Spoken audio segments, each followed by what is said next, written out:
The topics and opinions expressed in the following show are solely those of the host and their guests and not those of W4CY Radio, its employees, or affiliates. We make no recommendations or endorsements for radio show programs, services, or products mentioned on air or on our web. No liability, explicit or implied, shall be extended to W4CY Radio or its employees or affiliates. Any questions or comments should be directed to those show hosts. Thank you for choosing W4CY Radio.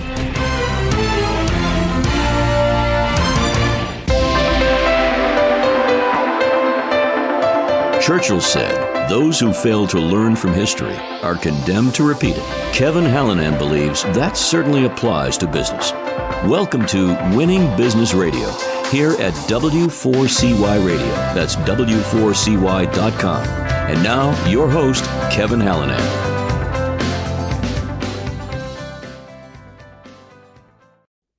Thanks for joining in today, everybody. I'm Kevin Hallinan, and welcome back to Winning Business Radio on W4CY.com. Now Winning Business TV, live streaming on Talk4TV.com, in addition to Facebook at Winning Business Radio, as well as YouTube and a lot of other places. So hopefully you're plugged into one of those main channels right there. The mission of this show, as regular listeners know, is to offer insights and advice to help people avoid the mistakes of others, right? To learn best practices. Those are the how-tos, the what-tos, the what-not-tos. I always want to challenge people, and I hope that people are inspired by the successes of others. But, virtually everybody I've ever talked to that's had success has also had some failure in their lives and careers, right? So we all have to get our knees skinned once in a while. And I always say I'm driven to keep those scrapes from needing major surgery. Let's endeavor to learn from history so we don't repeat it. Today, my guest is Amy Gardner, coach and consultant to attorneys and their employers, and an attorney herself. Here's her bio.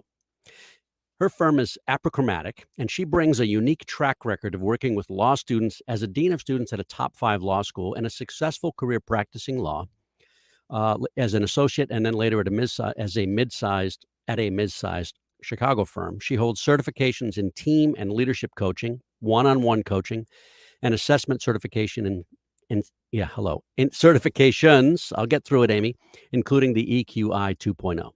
Until 2016, she was the Dean of Students at the University of Chicago Law School. Through her work as Dean, she developed an expertise in understanding the unique needs of law students and in tailoring professional education and development opportunities to their needs.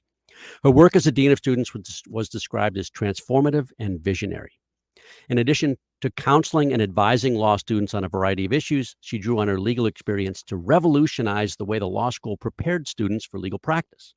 These efforts took the form of programs and initiatives to prepare students for the reality of the legal practice outside the classroom that are now being mimicked at other law schools. In one such effort, she partnered with the Booth School of Business to create the Kapnick Leadership Development Initiative, the first program at a top law school to introduce systematic leadership development to all first-year law students. While serving as Dean of Students, Amy received the Class Award from the class of 2014 for outstanding contributions to improving the quality of student life and the spirit of community at the law school. In 2013, she was nominated to and completed the University of Chicago's Executive Program for Emerging Leaders. She received her BA from Luther College in English and Political Science after spending 2 years working in Iowa politics. She received her JD from the University of Chicago Law School in 2002, where she served as a topic access editor for the Law Review, among other activities. She earned her master's in public policy administration from Northwestern in 2017. She spent 5 years as a litigation associate at Skadden in Chicago, where her extensive pro bono work was profiled by the Chicago Daily Law Bulletin and resulted in her receipt of the Chicago Volunteer Legal Services Foundation 2006 Distinguished Service Award. Mouthful. While an associate at Skadden, she also founded and led the Chicago Lawyer Chapter of the American Constitution Society, from its first organizing meeting in 2003 to its being named the Lawyer Chapter of the Year 0607. From Skadden, she was a commercial and intellectual property litigator at Ungaretti and Harris LLP in Chicago, first as an associate, later a partner. Her extensive community service experience has included serving as president of the University of Chicago Alumni Club of Chicago from 2008 to 2010, and as a member of the university's Alumni Board of Governors. In the spring of 2010, she traveled to 5 European cities as an American Marshall Memorial Fellow, meeting with policymakers and prominent members of the business, government, political, NGO, and media communities. In 2017, she was appointed to the Illinois Supreme Court Committee on Character and Fitness. She's a member of both the Illinois and U.S. Supreme Court bars.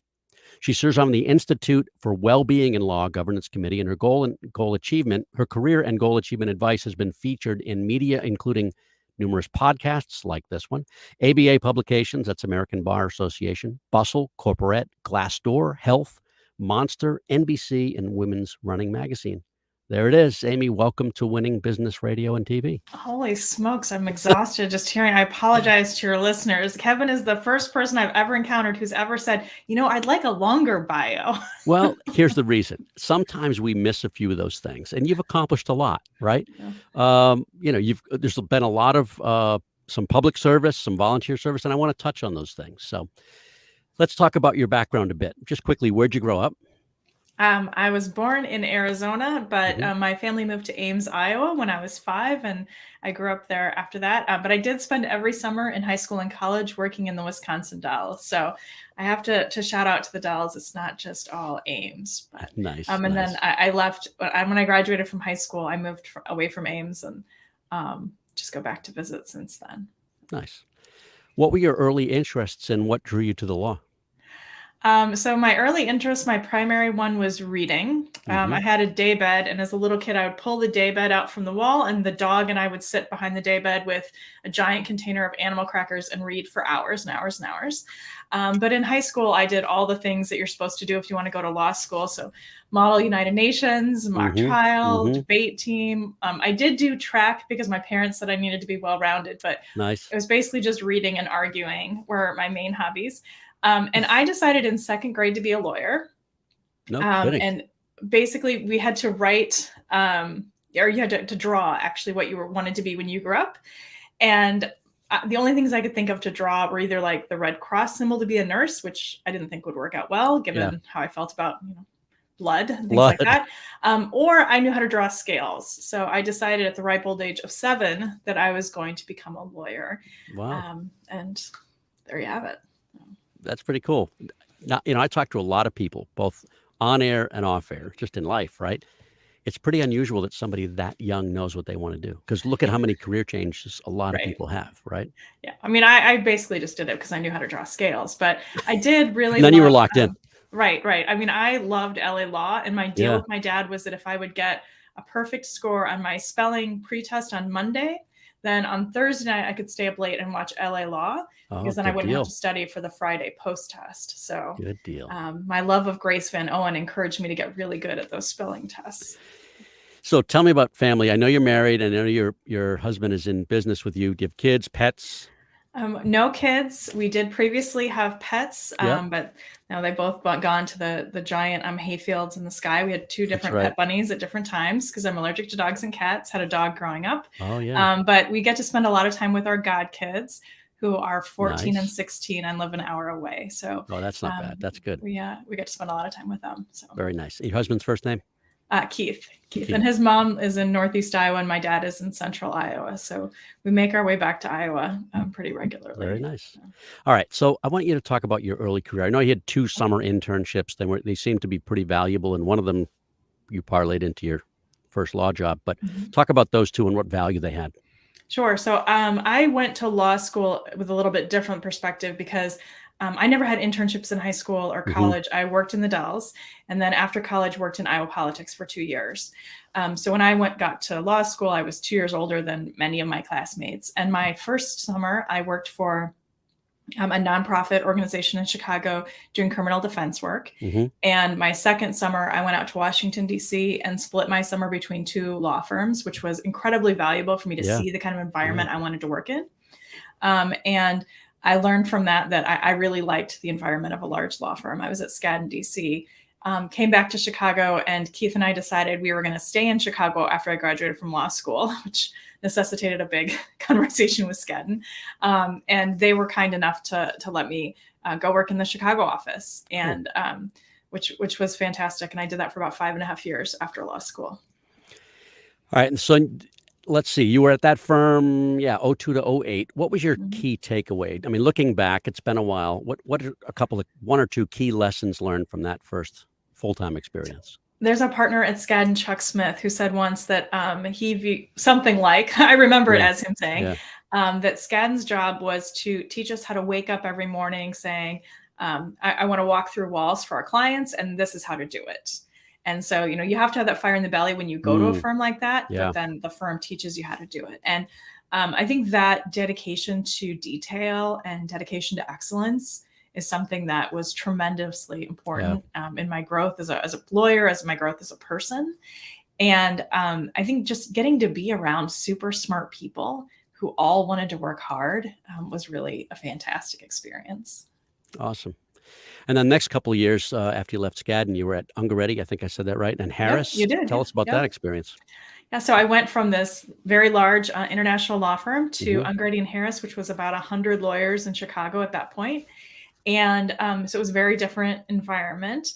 And one thing that was fantastic about Ungaretti was at Skadden, I was working on and running a lot of really big cases, but they were so large that I might get to be the one who decided, all right, we're putting this person up for deposition, but it would have to get approved by some people. And I would prepare someone else to go take the deposition or prepare someone else to go defend the dep. And I would go with them, but I wasn't ever in the first chair.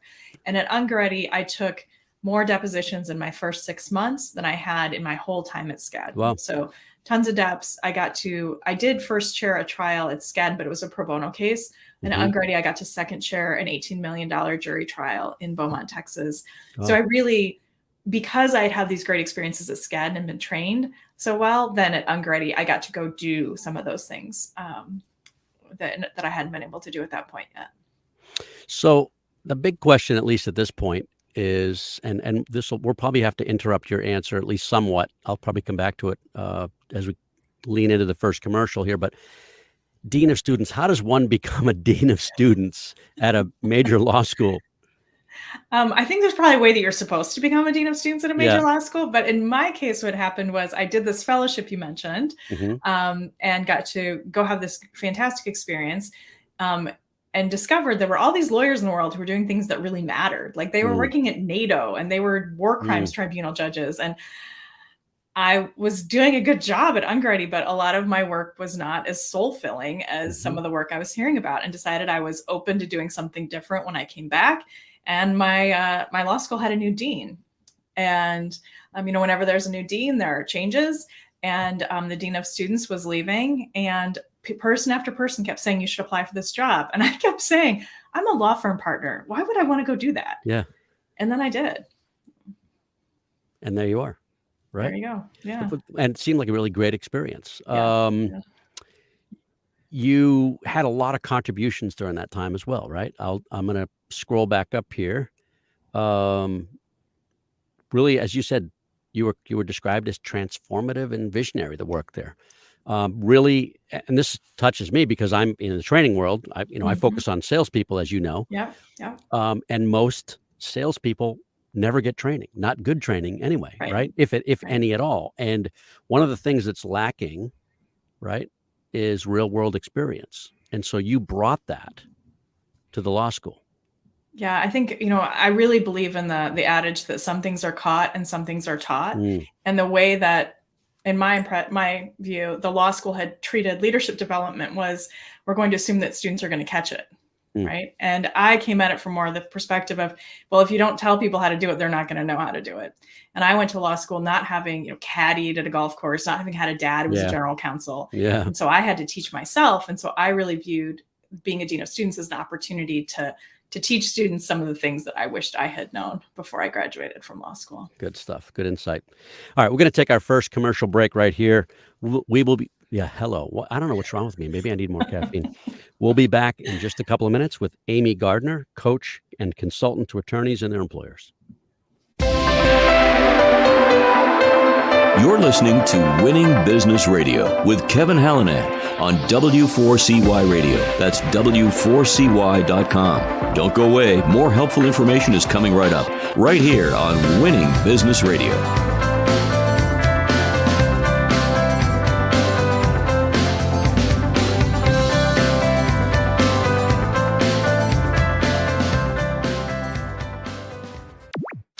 Hey, Hey everyone, I'm Jimmy Star, the king of cool and your host of the Jimmy Star Show, the entertainment radio show for all you cool and unique people looking to get a behind-the-scenes peek at what's going on in the entertainment industry.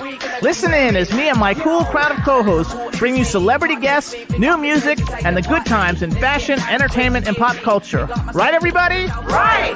Tune in live Wednesdays at 3 p.m. Eastern on W4CY.com.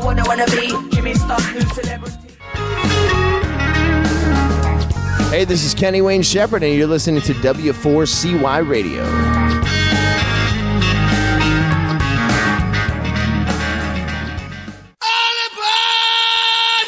Hey, this is Rebel Medler. Join me for In Your Face on W4CY.com, Tuesdays at 2 p.m. Eastern Standard Time.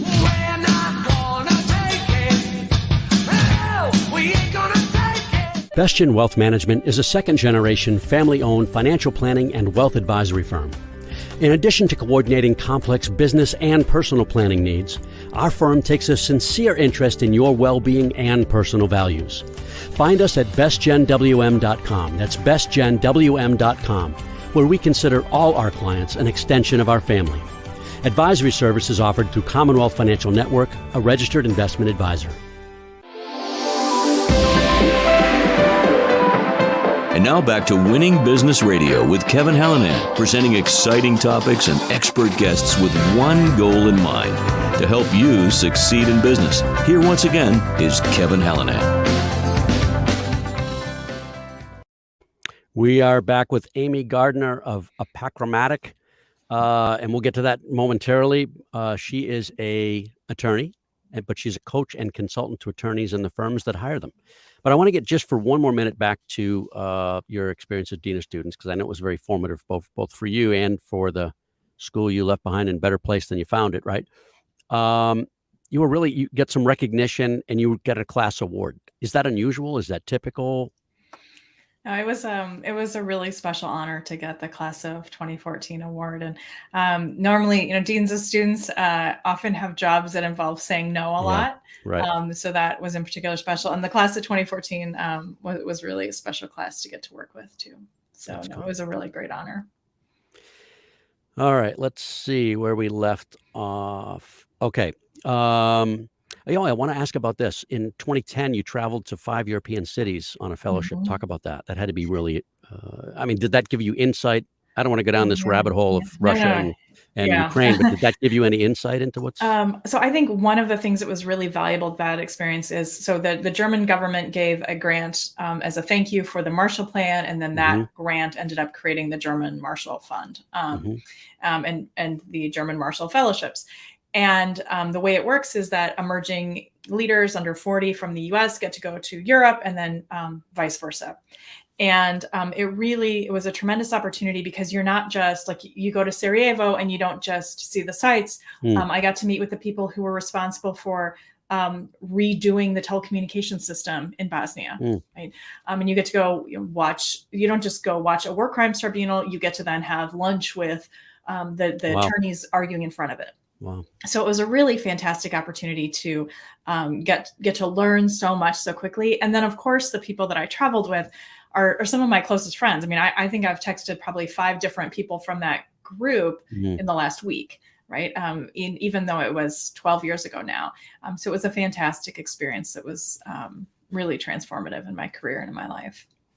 Now, before we get to your current role, I want to ask about the American Constitution Society, because that's another, paid position, but a give back, right? I mean, that was really a kind of a passionate role. Yeah. Sounds like. Yeah. So when I was in law school, I saw how powerful and important the Federalist Society was in providing an outlet and a gathering place for conservative lawyers, law students. And when I was in law school, the American Constitution Society was just getting started my last year. So then as an attorney, I had the chance to start the lawyer chapter in Chicago. And that was a great exposure to lots of really interesting lawyers and judges in Chicago. Really helped me grow a network very quickly when I first graduated. And then when I was leaving the law school, I had the opportunity to return to ACS as a staff member as I was doing my coaching certification, finishing my master's degree, and we were starting Apachromatic. So the American Constitution Society does obviously work that I obviously agree with, but also just is important gathering place for progressive lawyers, judges, and law students. So it was a real honor to get to be a part of it. Cool. And talk about your master's degree, public policy and administration. What was behind that decision, and how has that education helped you? So what it was behind it was that when I was practicing law, I felt like there were a lot of things that I loved, but it wasn't always necessarily intellectually engaging, right? It was often the challenge was in the amount of work and the amount of details and facts that I needed to learn. And I kept working with these lawyers, particularly in one case where many of our opposing counsel had gone to the Kennedy School at Harvard and had master's degrees in public policy, and people had done other things. And I had considered a joint degree when I was in law school, but frankly didn't want to spend one more year in school at that point and didn't want more debt.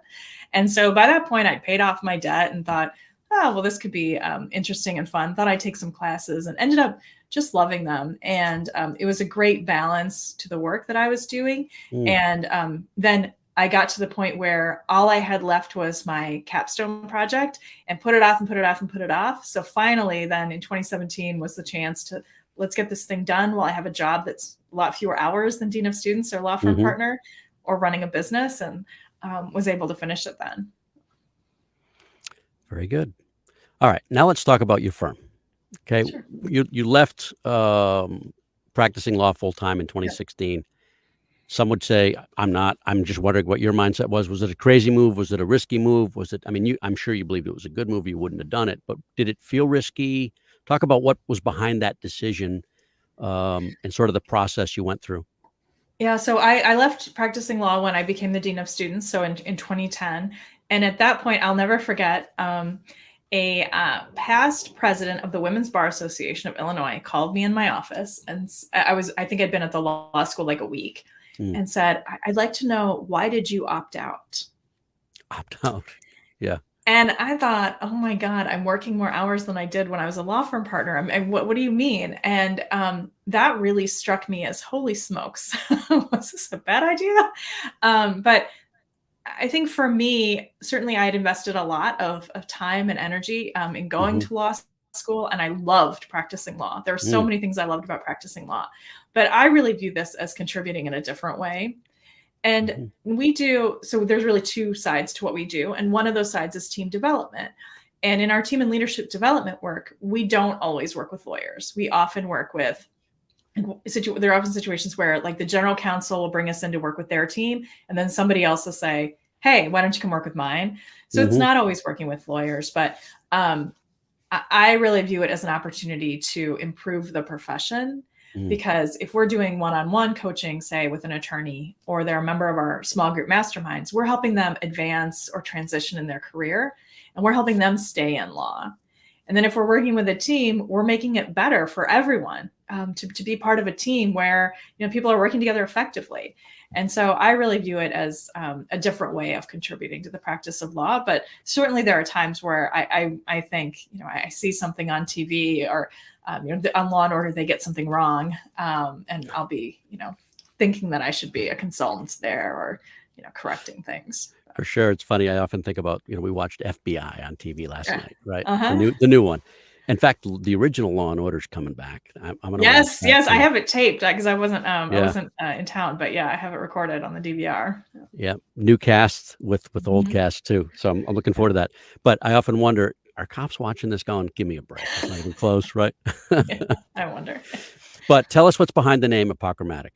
Yep. So there was a different name, actually. So as you said, my husband Keith and I are partners in the business together. There was another name we had agreed on, and I did the initial trademark searches, thought it would be okay. Our trademark lawyer then came back and said, actually, I don't think you're going to get approved.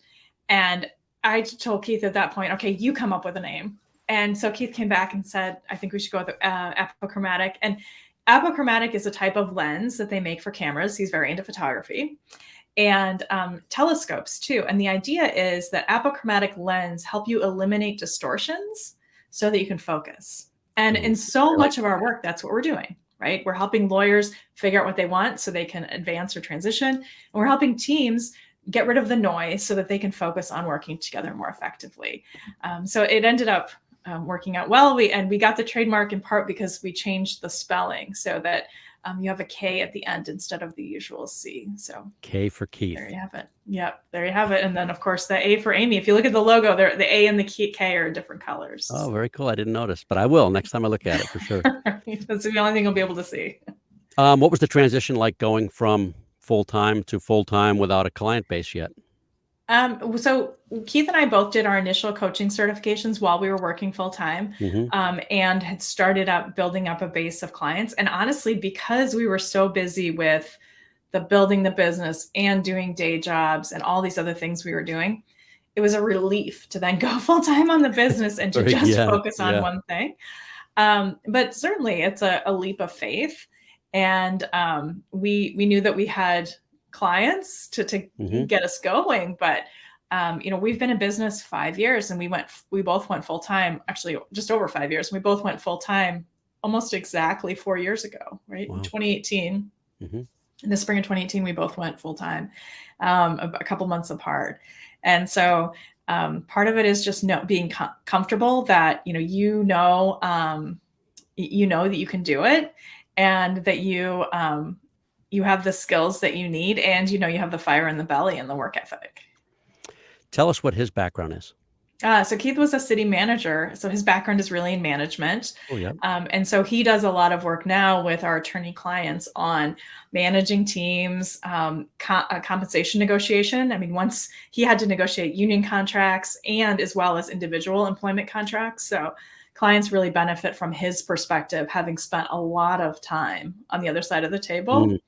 And Keith and I actually met at Luther. So we both have undergraduate degrees from Luther. And then he has a master's degree in urban and regional planning, as well as working on his MBA now. So very different backgrounds, but hopefully complement each other well. And okay, so that was my next question. How do you complement each other? Not just in style and personality, maybe, but more so in the role that you play. Does one do more business development than the other? Is one more client-facing than the other? Talk about that.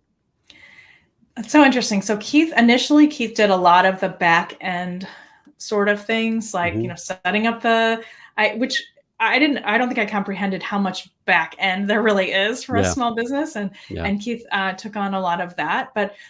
We worked together to run our small group attorney masterminds, our 6-month program for lawyers, as well as we have a 12-month program for graduates of that program. And so we'll work on that together. And then for clients, our members of our programs can choose. They can schedule with him, they can schedule with me, as well as we each have our own individual clients.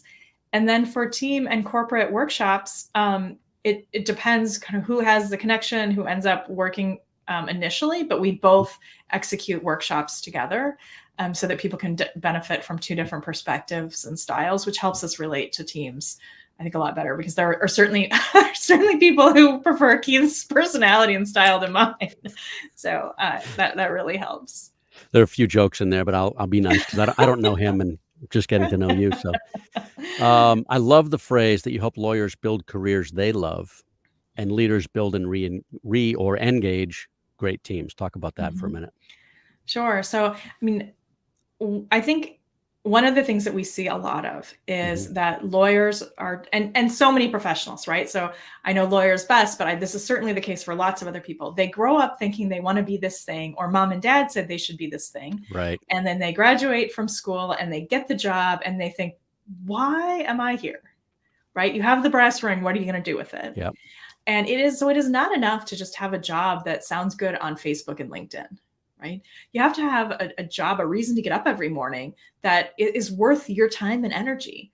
And so that's really what we're working on with our coaching clients. And then with teams, I mean, you spend way too much time working to not have connection to what you're doing, to not have connection to your teammates. Yeah. And there are lots of reasons that what we do helps the employers, right? I mean, there are all these studies about, for example, to hire a new associate, the number that's always kicked around is that it can cost your law firm $200,000 to $500,000 to replace an associate.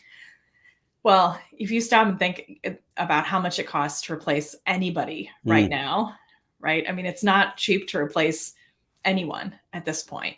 And so, yes, we can save people money. We can save people the time and frustration of bosses feeling they need to handhold. And there's lots of reasons financially what we do helps employers and helps our clients. But more than that is just that having people enjoy working together again.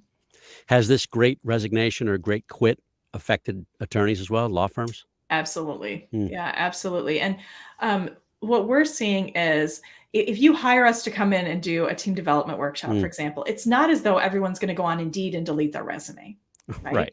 But what we're seeing is that it can keep people from thinking about it. Right. And if a recruiter calls up, regardless of the field, and says, hey, I'm going to give you 50 grand more to go down the street.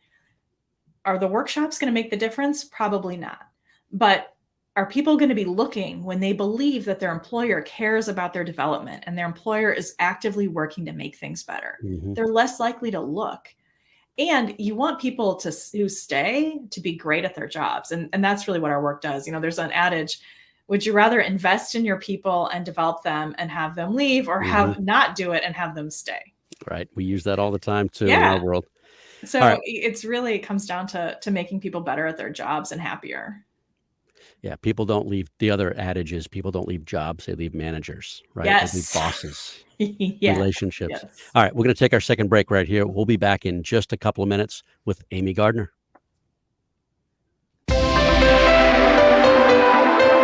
You're listening to Winning Business Radio with Kevin Hallinan on W4CY Radio. That's W4CY.com. Don't go away. More helpful information is coming right up, right here on Winning Business Radio.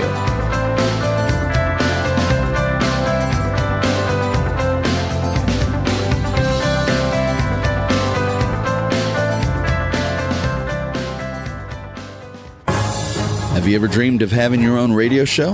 Well, W4CY Radio makes dreams come true. You can be a radio personality on the #1 ranked internet radio station in West Palm Beach, Florida. We can be heard in 105 countries and all U.S. states. Promote your business, earn up to $10,000 per month and more. It's all up to you. Have fun and be heard. Call 561-506-4031. That's 561-506-4031. Start your radio show now. This is Rebel Medler. Join me for In Your Face on W4CY.com, Tuesdays at 2 p.m. Eastern Standard Time.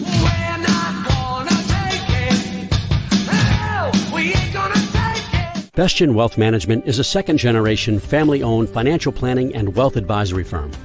In addition to coordinating complex business and personal planning needs, our firm takes a sincere interest in your well-being and personal values. Find us at bestgenwm.com. That's bestgenwm.com, where we consider all our clients an extension of our family. Advisory services offered through Commonwealth Financial Network, a registered investment advisor. Hey, this is Johnny Three Tears from Hollywood Undead, and you're listening to W4CY Radio. I do whatever it takes to make it break through. Anything I'm face to face with, it's true. And now back to Winning Business Radio with Kevin Hallinan, presenting exciting topics and expert guests with one goal in mind, to help you succeed in business. Here once again is Kevin Hallinan.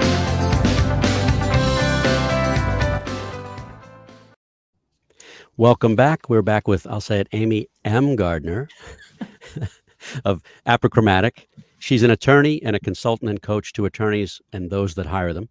And so my question is, who are your typical clients? Are they the attorneys themselves? Are they the firms more often? Or is it a little bit of both? A little bit of both. Sometimes a firm will call and say, we have this great attorney and we'd like them to be a little bit better at ABC. Or we have this great attorney and we want to make sure they know how valued they are, so we'd like them to work with you. And other times attorneys come to us and say, I'm not sure what I want to do next in my career, or things are going great and I want them to keep on that trajectory. So I'd like you to help me make sure that happens. So we'll work with people who might be up for partner, or they're partner, but they want to advance. And then in terms of the team development, usually the people who call us, they may not be lawyers, they may be in another industry, but they call us and say, we have great people and I'd like things to be even better. Or I'm new to this team and I want to, elevate something, or something not great just happened and we want to prevent that in the future. So, the siloed communication has led to a problem, or our conflict management skills could use an upgrade, things like that. Right. We call them, I'm sure you do too, opportunities. Yes. Right. Yes. Yep. Well, and they really are. If they're an Yeah, opportunity, if it means that you reach out to somebody who can help you, then you've made it into an opportunity, right? So you mentioned a 6-month program, a 12-month program. My guess is there are other things. What does a typical engagement look like, or what do possible engagements look like? So for our attorney career development and transition coaching, it can be one-on-one. It can be our 6-month program, our 12-month program. And then for teams, everything really is customized to what the team needs. And I think a lot of people say that, but we regularly are talking with teams that are also considering one of the larger companies whose names we all know. And one of the things that they always tell us when they pick us is we're just much more flexible, right? You're not going to get somebody who's straight out of college who then got put on a contract, right? You're going to be able to call Keith. You're going to be able to call me. Right. Right. Yes. That is not our deal. Yep. And more than once, Keith and I are leading a workshop together, and we completely scrap everything that has been planned and change it all. And, we've been married over 20 years, and we've worked with lots of teams together and handled lots of sticky situations together. And so that's something we're able to do in a way that, some of the others, I think, that's not probably their forte. Are there other reasons than what you just mentioned as to why clients would engage you? Yeah, I think that particularly if you have teams that are made up of attorneys and non-attorneys, that's something that makes us really unique, is that Keith is not a lawyer and I am. And so we're both able to relate to different people. And because we didn't just decide one day, hey, we're consultants, we're going to do workshops now. We've gone and gotten the education, gotten the training, as well as having the real world work experience. And we can draw on all of that when we're working with the team or working with people individually on their careers. Good segue to my next question. Talk about the various certifications like the EQI 2.0, ELIMP, et cetera, Certified Professional Coach. Yeah, so we started off in 2016. We each got our individual coaching certifications through IPEC, if anybody's familiar with them. And then that also included the ELI certification, which is an assessment. And from there, then, as we used that to start working with attorneys one-on-one, and we did other, standalone trainings where you go for a day or you log in for a 4-hour seminar kind of thing. But then it decided, actually, at the end of 2019, we wanted to do more work with teams, and we've been doing, lunch and learn type things with teams, and really wanted to do the longer engagements where you can really transform a team. It's not about just educating them for 2 hours. It's about transforming the way they're working together. Right. And so we both did the Kickstart Your Edge certification. And that is really focused on working with teams and developing leaders. And that should have been a 6-month certification, but thanks to COVID, ended up being much more like a 9-month certification. Yeah. And we continue to do ongoing trainings with them. And then the EQI is really an emotional intelligence assessment that we use with teams, we use with individuals. Sometimes we do standalone programs on it. And it's really powerful because, first of all, it's not like Myers-Briggs where everybody's done it. Right. And it's also about something you can change. So it doesn't say like, you are this. It says, this is where you are. And if you want to improve interpersonal skills or stress tolerance, whatever it is, and of the 30 or so things it measures, you can. And so that's one that we tend to use a lot with teams too. I'm sure I'm somewhat biased, being in a similar background, right? And similar, we offer training to salespeople and their leaders. I think everybody needs some level of improvement in terms of emotional intelligence. I think if you don't think you need any improvement in your emotional intelligence, you're probably most likely to need it. Yeah, right? Jeff Foxworthy says, if you don't know who the crazy uncle is in your family, it's probably you. Yep. It's like when you log on to a seminar. I always say, if you're not sure who the one is who's talking too much, it's you. Probably you. So this is a question I would have asked anyway, but it's kind of topical with COVID. How much of your business is virtual versus in person, and has COVID changed it? Right now, 100%, but that's starting to change as teams are coming back and then want to do things in person. And before COVID, I would say more of our clients wanted to do sessions by phone. And now they all want Zoom, which is fine. Yep. Before pre-COVID, I would say of our one-on-one coaching clients, maybe 25% were in person, but we've always had clients all across the country. Well, that was So my next question too. Yeah. It's it really, people are just more comfortable with Zoom now than they were before, and that's been fine. So yeah, Zoom's not going away anytime soon. Now it may be something else 2 years from now, right? Yeah. But the video interface is not going away anytime soon. Yeah. And I think, I mean, I'm sure in your work with sales folks, Sure. I mean, it makes such a difference, I think, to be able to see each other than just being on the phone. But it's obviously easier and cheaper to not have to get on a plane to go meet with somebody. No, it happens all the time. We always had a component of virtual, even if we were on site. In some cases, you might have a handful of salespeople that are remote and either couldn't get there for whatever reason, important meeting, whatever. We've always had some element of virtual, even in a lot of those in person. And you're right, similar to you, it's coming back, even though I don't think virtual ever is going to go away completely. What is Full Focused Planner certified? Oh, the Full Focused Planner. That was intriguing to me. So I have it right here. I should say it comes in different colors, but no.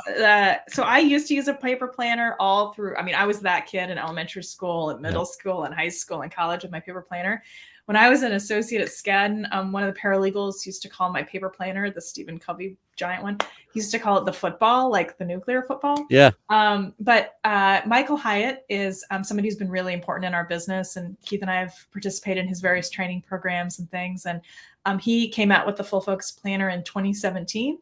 And Keith and I were both in the very first beta group, and he created a certification in this last year. And I was, of course, had to sign up and take the certification. But it's about more than the planner. It's really about goal achievement. And how do you set up your schedule? I mean, we work with people who don't use the planner at all and still can apply some of what the planner sets up. It's really about making sure that every day you're focusing on the 3 most important things you need to do. And every week you're focusing on the 3 biggest things for that week. But yeah, I'm a big fan of the Full Focus Planner. Thanks for that. All right, I'm going to change focus a little bit, and then we'll get back to the work you're doing. You volunteered a lot, right? I know that you've done a significant amount of pro bono, but you've given back a lot to the community. Talk about a few of those activities and what the why was behind those efforts. So 2 whys, I'll start there. One is that my dad always did lots and lots of community service. So, it was my brother's soccer team coaching that, my brother's Little League team. It was my campfire troop. It was Mark's Boy Scout troop, doing all those, the head usher at church, leading the church Thanksgiving dinner. And so my dad really modeled that. And it started, frankly, when I was an associate at Skadden. The pro bono coordinator came to me and said, "What pro bono are you signing up for?" And I said, "Well, I really want to see how to, be a good lawyer, and then I'll do pro bono." And he said, "No, every study shows if you don't start pro bono in your first 6 months of your career, you won't do it later. So you need to sign up for something." And I said, "Okay, I want to represent kids." He went and found 3 projects, wrote me a memo, and I picked one. And that led to me doing a lot of work representing children. And then that led to other things too. I think pro bono and volunteer service is a great way for people who might be happy in their jobs to exercise different skills and develop new skills. So if you are new in your role and want to develop your leadership skills, join a committee at church, right? Start volunteering at the food pantry. Don't limit yourself to assuming everything that you need to learn how to do to advance in your career can only be learned at work. Because there's so many ways that volunteering can help you get those very same skills. So even if you're not doing it because it's a good thing to do and you're a fortunate human who should give back in some way, do it because it's going to help your career and just make you a happier, better rounded person. That's awesome. And you answered the next question already, which is tell others why they should do the same. All right, here's kind of a big question. What's a mistake that you've made, either a business mistake or bad decision you've made along the way that you have learned from? I think a mistake is sort of an overall mistaken approach, which often is that earlier in my career, I took things too personally. And you have to remember that if somebody is giving you feedback, as particularly constructive feedback, the only thing that's changing is now you know it. It's not as though they just thought of it.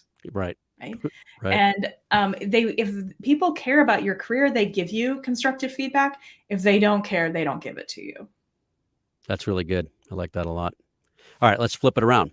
What's one of the best professional decisions you've ever made? Oh, I think starting our company. Yeah. Yeah. Obvious answers there. I mean, the wise meaning. Yeah. I mean, beyond that, definitely deciding to stay in Chicago to start my legal career. Chicago's a great city. It's a great place to be. I love Washington, D.C., but starting at SCAD in Chicago made everything else possible. But definitely, I think there are too many people who should start a business, but don't because they're afraid. That's right. Fear. And you just, it's, I don't want to minimize. It takes a lot, right? It takes a lot. But if you have it in you, you can't, it's with any dream, right? You don't want to let the dream die, and you'll regret it later if you don't. And at the end of the day, if you fail, you're going to be stronger for it. I know that's not easy. I mean, that's easy to say and harder to experience, but I've experienced it. I like that. It's really a good reminder. So here's one. What are you most proud of at this point in your career? Every single time we get an email from a client that says, hey, just want you to know this happened and it wouldn't have if not for you.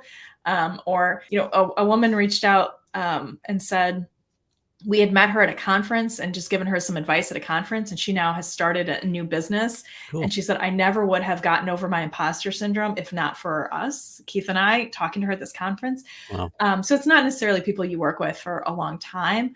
But, I still hear from law students who reach out and say, hey, I just made partner, and I know it's because of this, this, and this. That's so cool. And obviously, they are the ones who've done these things. But whenever somebody acknowledges anything that you've contributed to their life or career, it really, I think it's really something to be proud of. That's cool. All right. Who in the viewing or listening audience should reach out to you and why? So first is anybody who leads a team that they would like to be even better. Mm-hmm. And second is attorneys who want to advance or transition in their careers. And I think regardless of the category, things don't have to be bad for you to decide, I want to make them better. And for the most part, right, people don't come to us when their things are bad, because people for whom they're really bad, they don't want to improve, right? They're not open to making a change. So really anybody who would like their team to be better or their career to be better. Well said. What's the best way for people to actually do that, to reach out and contact you? So first, everybody's welcome to connect with me on LinkedIn. That's why we have the Amy M. Gardner, because there are lots of other Amy Gardners on LinkedIn. Yep. So please feel free to connect on LinkedIn, and Amy at apochromatic.com. Cool. Feel free to email. Always happy to hop on Zoom and chat or answer questions by email or just be connected. Excellent. Well said. Well, thank you so much for being here. I appreciate you taking the time out of your clearly busy days. I've enjoyed it. And I'm sure others have too. Oh, you're welcome. I haven't been on the radio since high school, so this is a real treat. I really appreciate your having me. You got it. Thanks again. And thank you all for watching and listening. This is a show about business and business challenges. If you've got concerns about the growth of your company, feel free to reach out to me on Facebook or LinkedIn at Winning Business Radio. That's the easiest way, at least from this forum. Or you can send me a note at kevin@winningbusinessradio.com, one of many email addresses. Our company's Winning Incorporated. We're part of Sandler Training.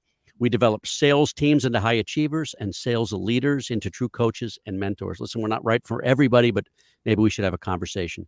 Thank you to Roxy for another job well done. She's our engineer. We're going to be back at it next Monday, March 7th at 4 p.m. Eastern. One of my guests will be Dr. Jaron Wilkerson, executive leadership coach, consultant, author, and speaker. So please be sure to join us. Until then, this is Kevin Hallinan. You've been listening to Winning Business Radio with your host, Kevin Hallinan. If you missed any part of this episode, the podcast is available on Talk4 Podcasting and iHeartRadio. For more information and questions, go to winningbusinessradio.com or check us out on social media. Tune in again next week and every Monday at 4 p.m. Eastern Time to listen live to Winning Business Radio on W4CY Radio, W4CY.com. Until then, let's succeed where others have failed and win in business with Kevin Hallinan and Winning Business Radio.